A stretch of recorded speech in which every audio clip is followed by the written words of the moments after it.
Welcome everyone, welcome back to my YouTube channel. आज हम जो है डिज़ीज़ डिस्कस कर रहे हैं। वो डिज़ीज़ कौन सी है? वो हमारे पास है Mallory Weiss syndrome. Mallory Weiss syndrome क्या होता है? It is a vertical tear at the cardia caused by forceful vomiting. इसमें क्या होता है, जो कार्डिया होता है उसमें वर्टिकली टेयर आ जाता है। वर्टिकली टेयर जो कार्डिया का आता है, जिसकी वजह से फोर्सफुल वोमिटिंग हो जाती है।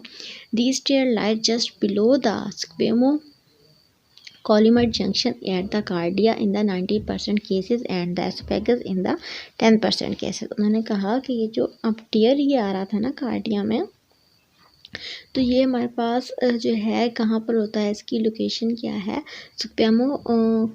कॉल्यूमर जंक्शन पे होता है कार्डिया पर 90% केसेस में, और एसोफेगस में होता है 10% केसेस में। इसके अलावा उन्होंने कहा it produce the hematemesis and melena. Bleeding is usually mild and endoscopic injection sclerotherapy may be needed in occasional cases. अब यहाँ पर हमारे पास आ रहा है मैलोरी वेस्ट टियर्स। ये इस तरह से, जो मैंने आपको बताया कि ये हमारे पास टियर होता है बिलो सब कॉल्यूमर जंक्शन यहाँ पर शो हो रहा है, और टियर भी शो हो रहा है म्यूकोसल लेयर में जंक्शंस पे आपको। देन आगे इसको देख लेते हैं। देन हमारे पास जो है नेक्स्ट है, उसको देखेंगे। नेक्स्ट हमारे पास कौन सा है? Boerhaave syndrome. It is spontaneous perforation.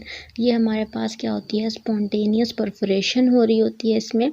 It is full thickness टेयर। अब वो हमारे पास क्या था?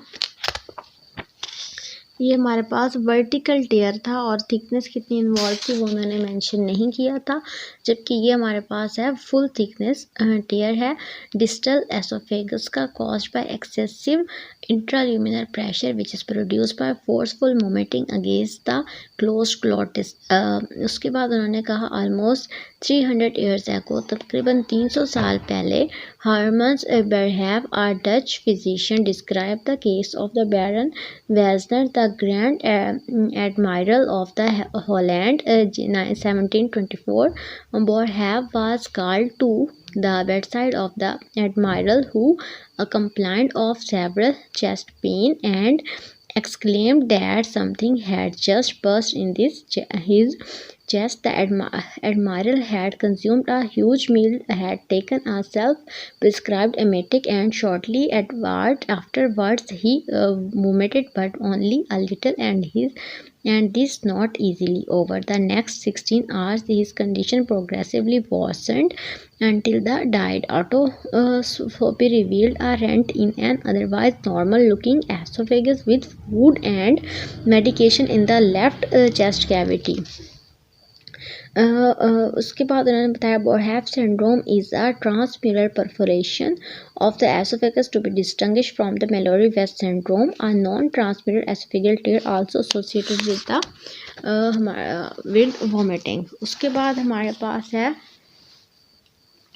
ये टॉपिक व्हाट ऑपरेशन। इसमें हमने देखना है if the perforation is recognised 4 to 6 hours, direct primary repair is efficient. If patient present after 24 hours, tissue become edematous and friable, and direct suturing may not be appropriate. In this case, the perforation should be isolated by bringing the proximal end of esophagus out through the neck and closing the distal end. Feeding jejunostomy should be carried out for nutritional support. Later, the esophagectomy is taken down and colon and jejunum is interposed to bridge the gap at the site of resection.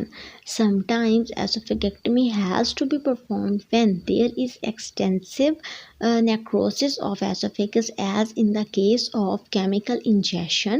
Perforation of the abdominal leads to peritonitis and should be repaired by upper midline laparotomy. उसके बाद उन्होंने बताया perforation which is caused by malignancy is the best dealt by the placement of the covered of self expanding metal stent. अब इसके लिए उन्होंने कहा malignancy अगर हो जाती है तो उन्होंने सेल्फ एक्सपेंडिंग मेटल स्टेंट जो होता है उसको जो है यूज़ करना है।